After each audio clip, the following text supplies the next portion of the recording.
लिंगायत समाजाचे सर्व प्रतिनिधी या ठिकाणी जमलेले आहेत। या ठिकाणी ठणकावून सांगावं असं वाटतं की कर्नाटक असो अथवा महाराष्ट्रामध्ये गेल्या काही दिवसापूर्वी 6 वर्षाच्या एका मुलीवरती देखील एका 45 वर्षाच्या पुरुषाने बलात्कार केला।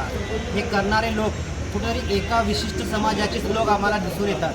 ह्याच्यामागे कुठलं षडयंत्र चालू आहे, याच्यावरती कुणाचं काय पायबंड आहे का, हे जाणून बुजून केलं जातं का?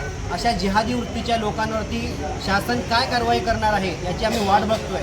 जर हे कुठेतरी थांबलं नाही तर सकल हिंदू समाज सर्व संघटना आम्ही रस्त्यावर उतरू आणि जिथं असे कृत्य घडतील अशा जशाच तसे उत्तर देण्याची आमच्या धमक आहे। पण कुठंतरी कायदा सुव्यवस्था बिघडू नये याचं आम्ही भान ठेवतोय। म्हणून शासनाला विनंती करतोय की अशा वृत्तीच्या लोकांवरती कठोर कारवाई व्हावी ही आम्ही सर्व हिंदुत्ववादी संघटनेच्या वतीने विनंती करतो। जय श्रीराम।